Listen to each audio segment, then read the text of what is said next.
이제 작은 사건이지만 성령의 임재가 존재한다는 것을 주님은 시시때때로 알려주신다는 것. 이제 묵상을 아침에 하는데 가슴이 꽉 차오르면서 신기한 어떤 힘이 나를 사로잡았고 자신도 모르게 막 뜨거운 눈물이 막 흐느껴 울듯이 떨어졌어요. 작은 자가 되어서 작은 마음으로 살아갈 수 있게 해주신 게 너무 고맙습니다. 내가 나를 작게 여길 수 있었던 것은 내 환경과 내 육체라는 것이 나를 그렇게 만들었는데 예수 그리스도가 들어오셔서 내 안에서 더 작은 자가 되어 있었습니다 하는데 가슴이 쾅 하는 거예요. 그리스도가 더 작은 자로 내 안에 계셨습니다. 그래서 이 작은 자를 더 작은 이가 계셨기에 지금까지 한 길 작은 자로서의 자세를 가질 수 있도록 하신 것 고맙습니다. 그렇지 않으면 껐덕거렸을 것이고 뭔가 된 것처럼 착각했을 것이고 그렇지 않았으면 나는 내가 훌륭하다는 자부심을 가졌을 텐데 처음에 예수님 만났을 때 내가 작은 자임을 크게 자살하려다가 주님을 만났으니까 아주 작은 자라는 것을 이 신앙인의 입장에서 깨달았던 순간 죄인이라는 입장이었어요.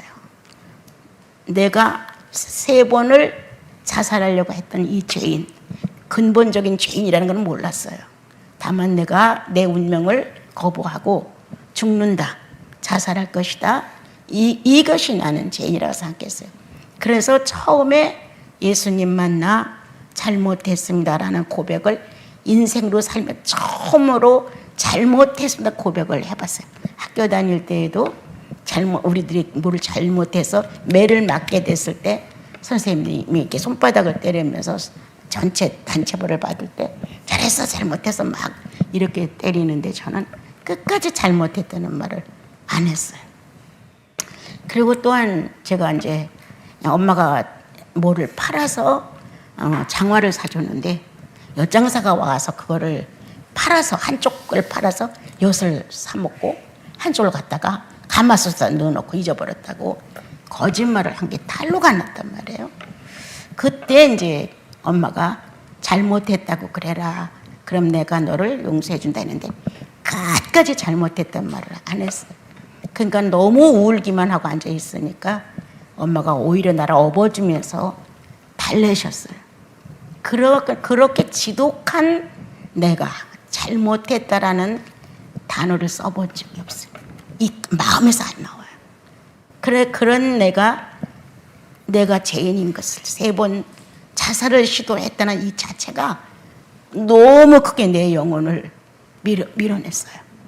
그래서 나도 모르게 하나님이 있는 것도 아니고 옆에서 나를 보는 것도 아닌데 꼭 내 영혼 안에 어떤 실존이 존재하고 있어가지고 내가 막 잘못했어요. 주님 잘못했어요. 막 이렇게 소리를 막 하나님이라고 했다 주님이라 했다 막 이래가면서 소리를 지른 그때 내가 가장 작을 수 있었던 것, 죄인이었다는,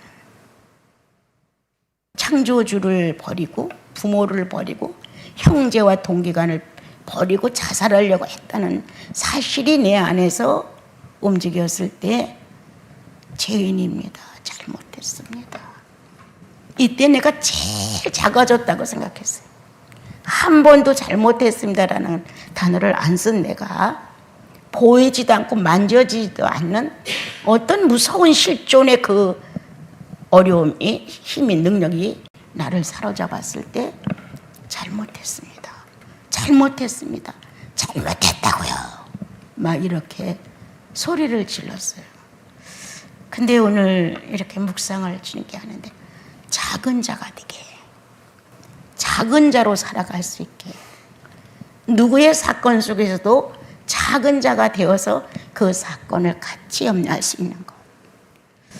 어떤 층층의 사람들이 와서라도 작은 자의 자세로서 상대함으로 인해서 언제든지 전쟁이 평화로, 불안이 안정으로, 무언가 소외감과 외로움이 있는 그에게 따뜻한 온도로 이렇게 할 수 있었던 것, 이거는 나보다 더 작은 이가 내 속에 있었다는 사실이에요. 그게 나를 오늘 엄청 진짜 어린애처럼 울게 만들어 주셨어요. 더 작은 이가 있었기에 이 세상 말로 말한다면 나는 나를 펴보지 않았습니다. 더 작은 이가 이 작은 나를 품고 계셨습니다.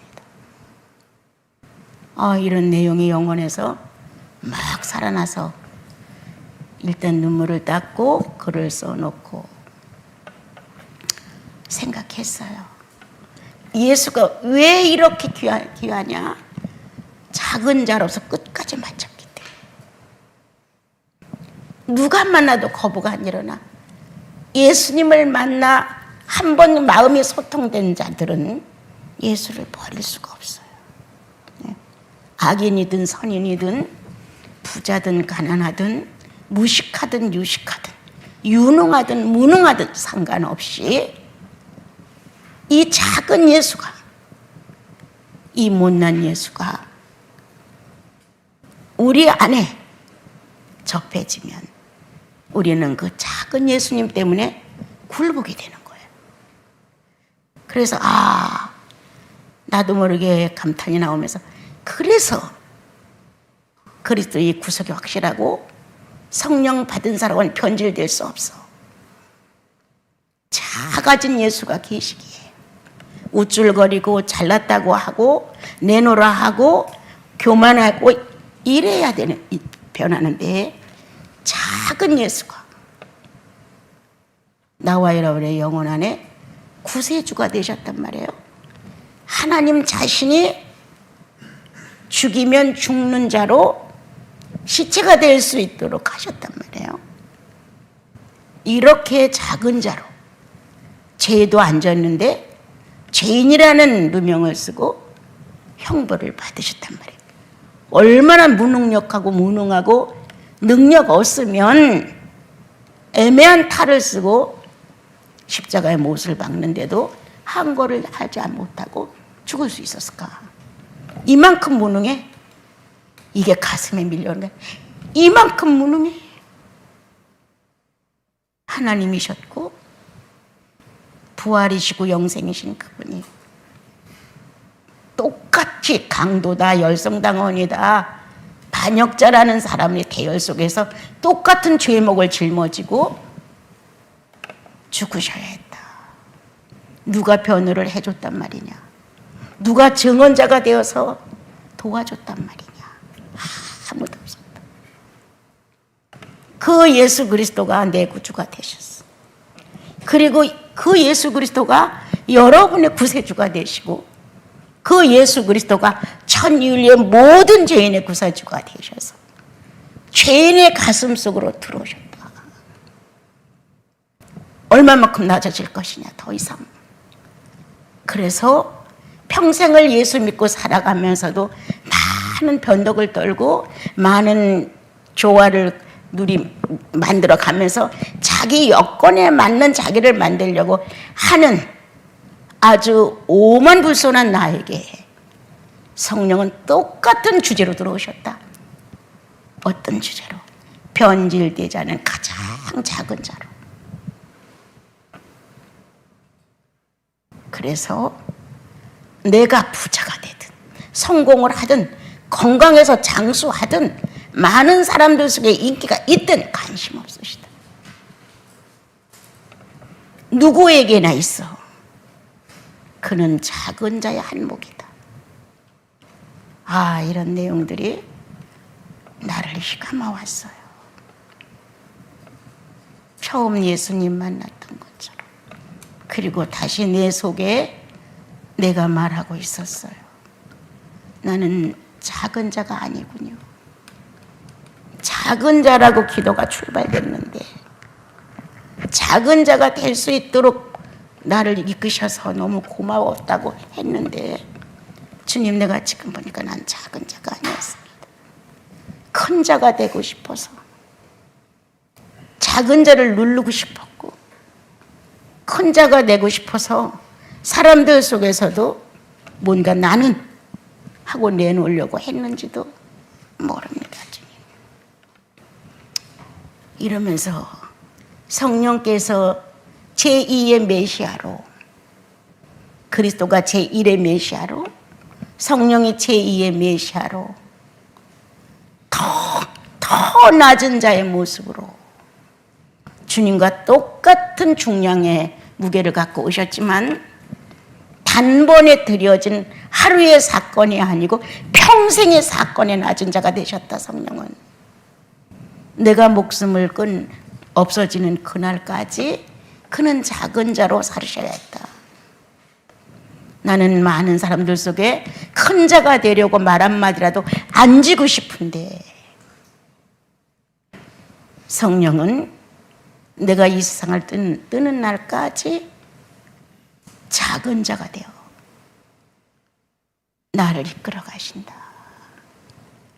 소리를 질렀지요. 그래서 당신은 정복할 수 있어요. 당신 앞에 나오면 모든 이들이 굴복되지 않아요? 당신의 전지전능은 바로 그것이었습니다. 작은 자의 태도. 이러고 소리를 질렀어요. 여러분, 우리들 주위에 연약해서 때때로 우리 마음에 안 드는 성도들이 있을 수 있어요. 계속 그런 건 아니에요. 어느 땐 또 상승권을 타고 아름다울 수도 있고 뜻밖의 주님을 생각하는 마음을 갖고 신바람 나게 또 신앙생활을 할 수도 있고 그러다가 또 어느 틈에 조금 다운되기도 하고 이렇게 여러 가지 과정을 갖고 지나가지만 작은 자를 만난 작은 자들은 변하지 않는다. 어떤 상황 속에서도 그 작은 자의 힘은 오늘도 부활로 일어나신다. 나보다 더 작은 자가 되어 계신 그분. 어떻게 이분을 우리가 밟고 지나갈 수 있을까? 어떻게 이분을 막 미쳐버리면서 지나갈 수 있을까? 오늘 구원받은 여러분 그리고 나 복된 예수님을 만나 어그러진 길로 가다가도 돌아오는 축복을 받은 나 그리고 여러분 기도를 하다가 가끔 이름을 불러가면 전체 식구를 매일 몇 번 하죠? 안 하면 한 번, 두 번. 그렇게 이름을 부르다가 여러분들은 모르지만 나는 울어요 가끔. 예수님이 얼마나 너를 사랑하고 있니? 주님 당신이 얼마나 그를 사랑하고 있는가 알리십시오. 그냥 난 몰라 이렇게 놔두지 않았다고 주님은 사생활로 쫓아 들어가십시오. 내가 너를 보고 있어.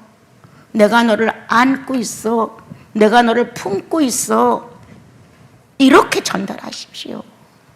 이런 기도를 하면은 나도 모르게 막 울어지는 거예요. 흐느껴지면서 이와 같은 주님의 이 진귀한 사랑을 모른 척 모르기도 해. 모른 척 모르기도 하고 그렇게 무덤덤하게 감각 없이 사는 것이 우리의 할 도리는 아니지요. 우리는 서로 기도해야 한다. 기도해줘야 한다. 연약한 내 형제들을, 연약한 내 자매들을 놓고 나만 배부르고 윤택하고 어느 정도 여유 있고 건강하고 괜찮아. 그래서 절실한 기도가 안 나간다. 그건 성령을 회방하는 것과 다를 바가 없습니다. 그렇다면 결국은 고난이 와야 기도한다는 것이냐? 불행이 와야 하나님을 찾는다는 것이냐? 네 속에 성령을 발휘하게끔은 해야 되는데 내 속에 성령을 그냥 가두고 있을 것이냐? 그건 아니죠, 여러분. 오늘 특히도 우리가 읽어 내려간 장은 성령에 대한 장이에요. 성령에 대한 내용을 한번 몇 줄을 두고 강의를 할 생각을 갖고 있었기 때문에 이거를 다 말하지는 않고요. 나와 여러분이 정말 구원이 확실하다면, 나 예수 믿는 거 확실해. 내가 그렇게 뚜렷하게 다른 사람들 속에서 인격 높이는 못할지라도 다 주님 구원받는 거 확실해. 어디서나 이 내용을 밝힐 수 있는 당신들이라면, 그리고 나라면 성령 앞에서 부끄럽게 하지 말자. 성령 앞에 내 자신도 부끄럽고 성령님도 나를 대할 때 부끄럽고, 이렇게 부끄러움의 어떤 시간을 갖지 않도록 노력하자 우리. 그리고 삶 자체가 그냥 기도가 되게 하자. 삶이 기도야. 인간은 순간, 인간이 살아가는 예로 말하면 그냥 자연인이야. 그래서 그동안 신앙으로 살아왔다는 모습을 잃어버릴 때가 많아요. 그러면 성령께서 깨우쳐줘요. 그럼 성경에 기록하신 대로 의인이 죄를 짓는 걸 허락하지 않아. 이렇게 기록하셨거든요. 의인이 죄와 함께 있는 것을 내가 좋아하지 않아. 이렇게 말씀하신 주님이 구원받은 여러분, 성령 재미 분명해. 보이지 않고 만져지지 않은 그분의 실존에 의해서 울었던 여러분들의 가슴이 있어요. 사람과 아주 동일한 어떤 느낌, 그보다 더 진했지. 가슴을 뚫고 나오니 얼마나 진한, 자신도 모르게 내 마음의 인격을 그분께 막 얹은 적들이 한두 번이에요.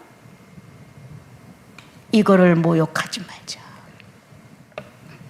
그래서 성령의 사람은 성령의 임재 속에 존재하는 거예요. 임재. 꼭 기도를 많이 해서 장장한 시간을 아닙니다, 여러분. 뭔가 종교 냄새가 나는 행동을 오랫동안 하기 때문에 그것도 아닙니다. 우리가 죄인 되었을 때 죄인의 의식을 깨우쳐서 의인으로 우리를 바꿔놓으시고, 하나님에 대한 인식이 부족한 우리를 하나님에 대한 인식으로 직접 관계를 맺게 하시고, 그리고 부인할 수 없도록 성령을 보내셔서 누가 뭐래도 내 자신이 예수 믿는 사람이라는 사실을 본인이 증명을 하게 됩니다, 여러분. 그래서 나와 여러분은 꼭 무엇을 해서가 아니라 인격 자체가 삶이 되는 거예요. 하나님과 나 사이의 인격 자체가 삶이 되면 기도는 이루어져 나가는 거예요. 네. 기도를 한다는 것보다는 그냥 삶으로 누리는 거죠.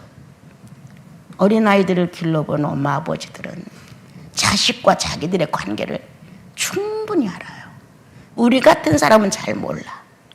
그런데 실제로 내 생명이야, 내 거야, 내 자식, 이거는 어떻게 할 수 없는 관계예요. 누가 무엇을 설명해서 알아줍니까? 아니, 본능이야. 자식이 부모를, 부모가 자식을 순간 감각하고 느끼는 것은 본능에 의한 생명체 연합이에요. 그 무서운 힘이 육체의 부모와 자식 간에도 있다는 거예요. 나는 그렇게 보거든요. 그런데 영으로 거듭난 나와 여러분, 성령과 연결된 나와 여러분, 더더욱이 지독한 맛을 안다는 거예요. 그래서 그리스도를 떠날 수 없어요, 여러분. 그리고 그분을 마음 아프게 할 수 없어요. 하고 나면 너무 후회스러운 거야. 내가 왜 이랬지? 어쩌다 이렇게 됐지? 이렇게 스스로 탄식할 수밖에 없는 거예요. 오늘 읽은 내용 중에서 성령을 따라 행하라. 그리하면 육체의 욕심을 이루지 않는다. 성령을 따라 행동할 수 있게끔, 성령의 삶이 될 수 있게끔 성령이 인격 안에 오셨단 말이에요. 지정이 안에 존재하신단 말이에요. 주님은 구약을 통해서 나를 찾아. 나를 찾으면 만날 수 있어. 이렇게 번번이 구약 성도들에게 나에게 가까이 와. 이렇게 요구를 하셨어요. 그런데 이들은 율법도 버리고 하나님 섬기는 것도 버리고 예배의 진실정도 다 버리고 하나님이 어디 있어요? 하나님이 있다면 이렇게 해놔요? 자기들이 잘못한 건 전혀 생각지 않고 하나님이 왜 이렇게 해야 돼? 이 정도도 하나님이 우리를 관용하지 않아? 이렇게 불만을 토했죠. 주님은 참다 그러지 말고 나를 찾아봐. 나를 만나봐. 그럼 네가 살아날 것이다. 찾아 나와봐. 내가 너를 찾으러 가는 것과 네가 나를 찾으러 나와. 알게 될 것이다. 이미도 그는 찾아 나오셨습니다. 그렇게 우리를 이끌어 가는데 아주 그냥 날탱이야. 우리가 지금 성령의 감각이 없는 날탱이처럼 아무렇지도 않은 거예요. 이건 아니죠. 오늘 구원받은 성도 안에는 아주 작은 자로 임재해 오셔서 이 못난 인격이 두들겨 패도 맞고 있는 성령의 인격이 존재한다. 내가 언제 그랬어요? 아주 모욕적인 행동을 하는데도 그리고 꽤나 잘난 척을 하면서 내가 그걸 다 했잖아요. 하는 식의 자부심 넘치는 오만을 떨고 있는데도 성령은 치죽은 듯이 작은 자돼요. 그 인격의 소란함과 비인격의 다툼 속에서 그는 오늘도 채찍에 맞고 있다. 그리스도만 채찍에 맞았느냐? 예수 잘 믿는다는 바리새인들이 예수를 고발한다. 너희들보다는 한결 더 위층에서 우리는 하나님을 섬긴다는 사두개인들이 판결을 내린다. 예수는 죄인이라고. 누가? 종교인들이.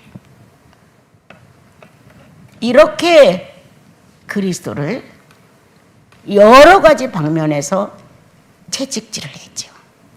육체가 맞는 채찍도 아팠지만 자존심을 질밟는 아픔이 엄청 컸죠. 자기 땅에 왔는데 자기 백성이 죄인의 한 사람으로 고발했죠. 이러한 형편 속에서 그리스도는 작은 자돼요. 바리새인의 발언에도 사두개인의 발언에도 많은 사람들이 예수를 그렇게 핍박했어도 작은 자가 되었기에 할 말이 없었다. 변호할 마음이 없었다. 그렇게 해서 나와 여러분을 구원을 받게 하셨습니다. 여러분 울었던 가슴 있죠? 뭔가 뿌듯하고 기뻤던 가슴들도 있잖아요. 그 추억을 잊어서는 안 된다는 거예요. 성령은 예수 그리스도가 작은 자가 되어서 나와 여러분의 구세주가 되어 있는 그 예수 그리스도를 들춰내시는 거예요. 너의 주님이야. 여러분 성령 받아서 주님이 어떤 표적과 이적을 만나는 것, 이거 정말 별거 아니거든요. 뭐가 더 중요하냐 이거예요. 성령이 오시면 예수를 알게 해줘요. 이게 가장 커요. 어떻게? 예수 그리스도가 쓰고 가신 오성과 오감을 우리 안에서 찾아내시려고 하는 거예요. 그래서 성령은 오늘도 그리스도의 현실을 만들어내는 실존이다. 성령은 오늘도 예수 그리스도를, 육체로 오신 그리스도를 성도 자신이 그렇습니다라고 긍정으로 인정해내는 것을 원하는 일을 하신다. 그는 볼 수 있었어요. 예. 그는 들을 수 있었어요. 예. 그는 말할 수 있었어요. 예. 그는 배도 고플 수 있었어요. 예. 육체로 사신 예수 그리스도를 내 육체가 인정해 주는 거예요. 누구 때문에? 성령에 의해서. 실감하는가 성도들은? 실감합니까 여러분? 나와 여러분의 육체는 예수의 현실이에요. 뭐 선한 일을 해라, 헌금을 해라, 이거 절대 아닙니다, 여러분. 너도 주님처럼 볼 수 있느냐? 예. 너도 들을 수 있느냐? 예. 너도 만질 수 있느냐? 예. 이렇게 성령이 나와 여러분의 영혼 안에 오셔서 그리스도가 쓰고 가신 오성을 실감케 하신, 그리스도가 쓰고 가신 오성과 오감을 성도가 현실화해서 느끼는 거예요. 아, 주님이셨어. 내가 주님 아니면 이번에 죄질 수 있었는데 주님이 나를 차단시켰어. 얼마나 멋진 얘기예요, 그죠? 내가 죄질 수 있었다는 거야. 내 원대로 일이 잘 풀려가면 우리는 죄질 수 있어요. 그런데 주님이 딱 차단을 시키시는 거예요. 우리의 현실은 예수 안 믿는 이방인의 현실이 아닙니다, 여러분. 나와 여러분의 현실은 예수의 현실입니다. 성령은 이렇게 못난, 이렇게 모자라는, 이렇게 부족한 영혼 안에 예수 그리스도를 갖고 오셔서 그 예수 그리스도를 거기서 걷어내는 거예요. 만나게 만드는 거예요. 그러므로 오늘도 성령의 임재는 예수의 현실이다. 예, 여러분 진짜입니다. 지난 날에는 내가 헐기는 눈으로 봤을 때 아무런 가책이 없었어. 그런데 어느 날 헐기는 눈으로 상대를 보는 나를 주님 보게 하셨어요.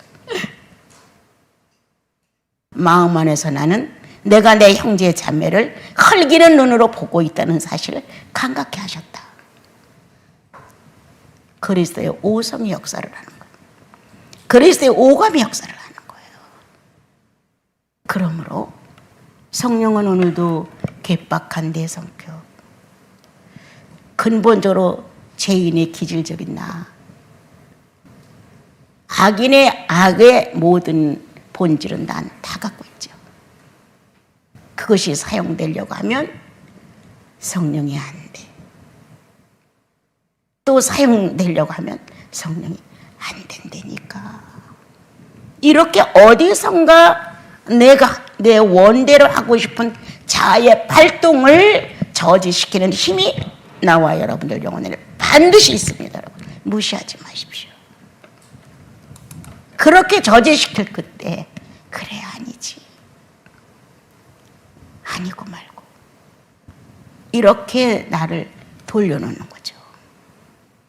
그래서 성령의 임재는 오늘도 이렇게 아무것도 아닌 것 같은 나와 여러분 현실에서 다른 사람과 뭐가 달라? 새끼 먹고 일하고 열심히 살고 뭐 다를 게 있어요? 그런데 예수가 표현되는 것이다. 예수 그리스도가 나와 여러분들의 영혼 속에서 성령을 통하여 나타나고 있는 거죠. 그래서 성령을 따라 행하라 그러면 육체의 욕심이 이루어지지 않는다. 이렇게 설명을 하셨습니다. 예, 육체의 욕구는 아담이에요. 그죠? 아담. 아주 보암직한 사건의 유혹을 받는 거예요. 먹음직한 사건의 유혹을 받는 거예요. 지혜를 만큼 탐스러운 사건 속에 유혹을 받는 거예요. 오늘도 신명기를 읽는데 거기에 유혹을 따라 너희들이 가난에 들어가서 모든 조건이 좋아지면 유혹을 따라갈 것이다. 이런 내용이 있었어요. 읽다가 딱 멈추고 생각했어요. 나도 마찬가지. 모든 조건이 좋았다면 나도 한 유혹에 휘둘렸을 것이다. 모든 조건이 좋으면. 그런데 세상 떠나는 날까지 나라는 사람은 장애물을 잔뜩 안고 있다.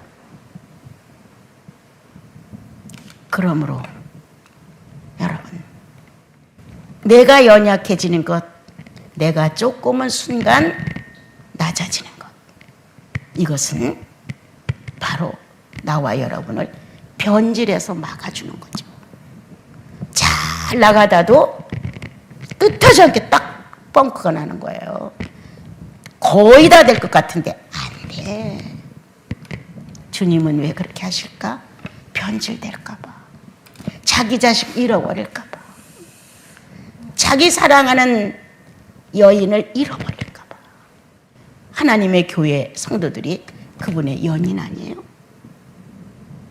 그 연인을 빼앗길까 봐. 그래서 열아홉 길을 갈 수 있는 이스라엘 민족을 40년에 걸리게 했던 것은 기질상 편안하고 빨리 단축되면 유혹에 빠져 하나님을 쉽게 버릴 수 있다는 거예요. 그러므로 간혹 친한 사람이 어려워진다. 부부 사이가 어려워진다. 아들, 딸과 자녀 관계가 또 어려워진다. 이렇게 한 가족 안에서도 어려운 문제가 오는 것은 무언가 주님은 내게 성도다운 가족을 주시려고 그렇게 하는 것이다.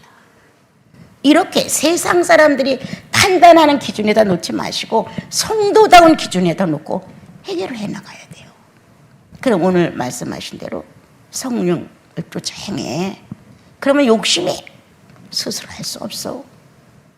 자유를 잃고 나가버리는 거야. 우리는 욕심을 이루기 위해서 선악과를 지금도 흠모하고 있다.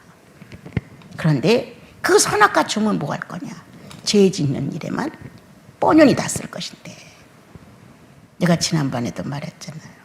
젊은이들 만났을 때, 사업가들을 만났을 때 적어도 30%는 내놔야 되지 않겠어? 내가 그랬더니 30%나요? 11조도 힘든데요. 그럼 하지 마. 내가 그렇게 말을 했어요. 야, 주님이 너를 도와서 100억을 벌었다. 자격 있지 않냐? 35? 난 자격 있다고 생각해, 주님. 그런데 다 내 거야? 그러면 죄 짓지. 그러면 돈 벌지 마. 그랬더니 얼굴이 막 부르락부르락해졌어요. 생각 못 해봤는데요, 이런 말씀. 그래, 그렇지만 나는 생각해. 그건 내가 막 너희들이 갖는 것도 아니고 누가 갖는 것도 아니야. 이거는 예수께서 원하시는 곳에 주는 거야.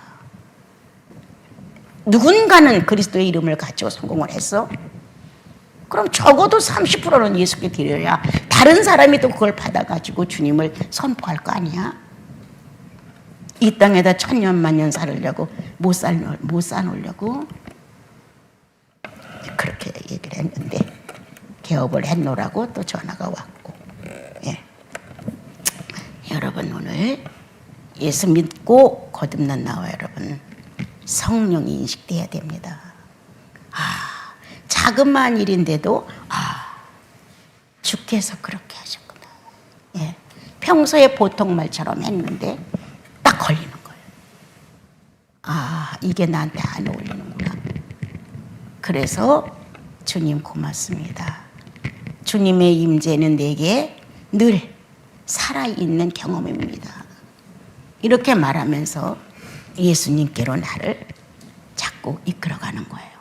주여, 내가 육체대로 살지 아니하게 하십시오. 이거 갖고 안 돼.